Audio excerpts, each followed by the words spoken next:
have come to believe that many times we believe that we are failing in life, not because we are actually failing at what we are tasked with doing. We believe that we are failing in life because we are comparing what we are tasked with doing with what somebody else is tasked with doing. In many ways, we end up using somebody else as a measuring stick for our own assignment. And so when it comes down to it and we actually evaluate the situation, what we come to discover is that it isn't that we are failing at our task. It's that we are failing at somebody else's task that we want to do. And yet I came to tell somebody today who is discouraged and who feels unqualified and who feels like a failure. I came to tell somebody today that you are strong enough for your task. You know, I didn't grow up in a Christian home. As a matter of fact, I didn't know anything about God or Jesus or the Bible until I was in the 6th grade and a classmate invited me to church. I didn't even know what church was.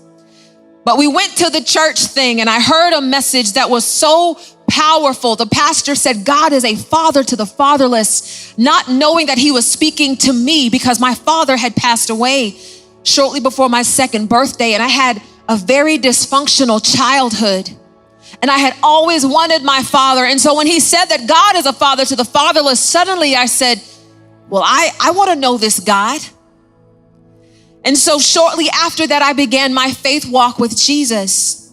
And a few years into it, I became a Sunday school teacher and a youth ministry leader. I was on fire for God. And when I was about 16 years old, I went to my pastor and I said, I don't know why, but I just really feel that I'm called to preach the gospel. And my pastor looked at me and he said, you absolutely are. And a year later, at 17 years old, I was licensed into the gospel ministry to preach. And I was invited to preach at youth conferences all over the city and all over the state, even going into college.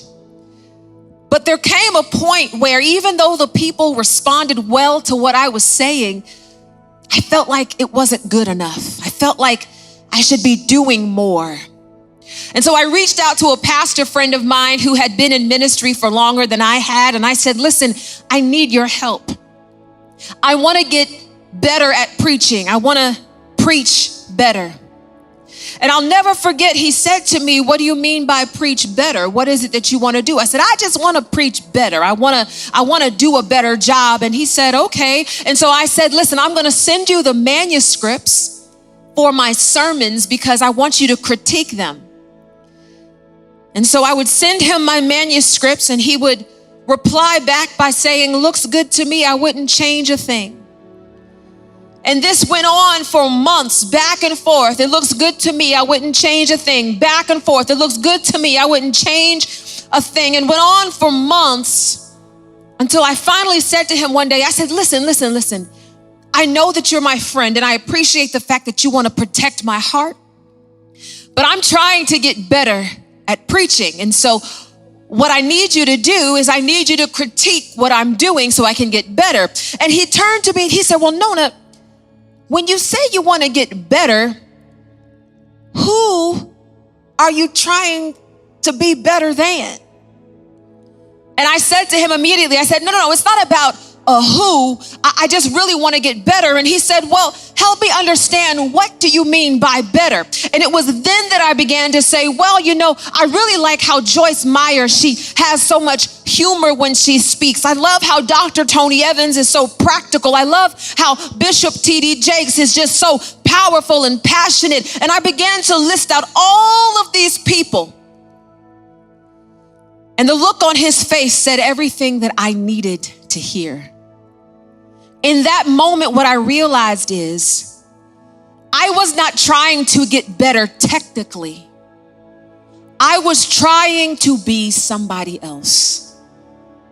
And I think that too many of us have created standards of of goodness and excellence and greatness. It has to do with us becoming somebody else.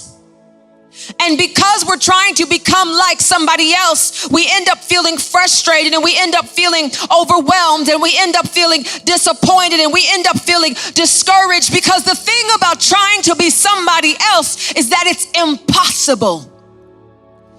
You can never inhabit the DNA of somebody else. And the thing that we have to understand as women of God is that, as this verse said, it said that she is strong enough for her tasks. It says she sets about her work vigorously. She doesn't set about everyone's work vigorously. She is not strong for everyone's task. What it says is that her arms are strong for her tasks. And I've come to believe that when we start to feel overwhelmed and we start to feel discouraged, we have to ask ourselves, what tasks am I taking on that are not mine? I know very successful people who on the outside look like they have everything, but they're exhausted and they're frustrated. I have 3 pastor friends who lead mega churches, very, very large churches, successful, well-resourced churches, huge staffs, thousands and thousands of members, and they have confided in me, Nona, I want to quit. I want to give up because I am tired. The thing about purpose is that God always places grace within the DNA of our purpose. Grace is the divine power to accomplish God's will. And the thing we have to understand about our arms being strong for our tasks is that when God gives us a task, when he gives us an assignment, when he gives us a purpose, he also gives us the grace to carry that purpose out. You are strong enough for your task, not the task on somebody else's plate.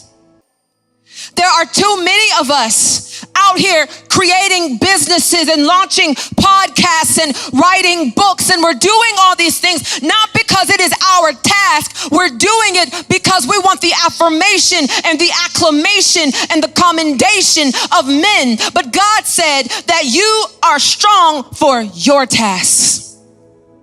And so when you end up overwhelmed and frustrated, the time has come to ask yourself, what am I carrying that is not mine? So there are a few questions I want to pose to you.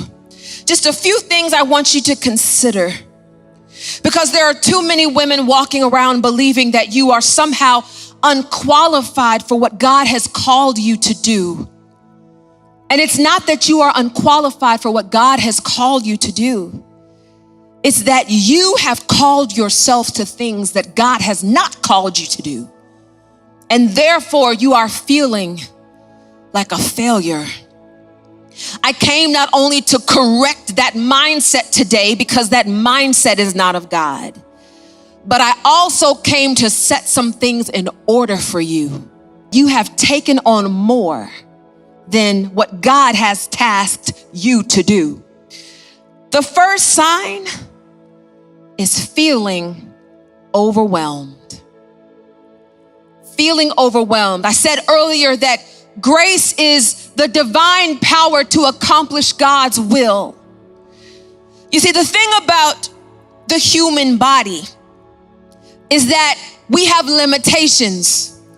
We have limitations in energy. We have limitations in focus. We have limitations in determination. We have limitations in our physical capacity. And God knows that, which is why whenever he gives us a task, whenever he gives us an assignment, and whenever he gives us a purpose, he always includes grace in the contents. It's a package deal. God gives us the grace to accomplish his will because he knows that there's going to come a point where we are going to reach the extremity of our human capacity. And it's then that the grace of God will take over. Some people look at me and they say, Nona, How in the world is it that you have a role with global scope? How is it that you have businesses? How is it that you serve in a local church? How is it that you've launched a social justice organization? How is it that you have a ministry and a family and a marriage? How do you have all these things? And some of us can't even manage one. I'm going to tell you how, because I am very strategic and intentional about making sure that I am focused on what God has tasked me to do and nothing more. There was a period in my life when I was on a dozen nonprofit boards and several for-profit boards. And there was a period in my life when I had a podcast and I had a talk show. There was a period in my life when I had multiple other for-profit entities. And yet I would go to God and I would say, Lord, show me what is on my plate that I am not graced to carry out. And when God would show it to me, I would drop it like a bad habit, because what I know is the thing that we are not graced to do is the thing that's going to leave us feeling overwhelmed. If you have found yourself struggling to get out of bed, to face the day, there are certain parts of your life that you wish you didn't have to do. It is time for you to go to God and say, God, is that my task? Because some of us have taken on things that are not our task. Maybe they're just things that people applaud us for. But honey, take it from me. Applause is not grace. There's going to come a point where the applause cannot carry you into the next dimension of impact. If you are feeling overwhelmed, you have taken on tasks that your arms are not strong enough for. And what that means is it's time to take some things off the plate.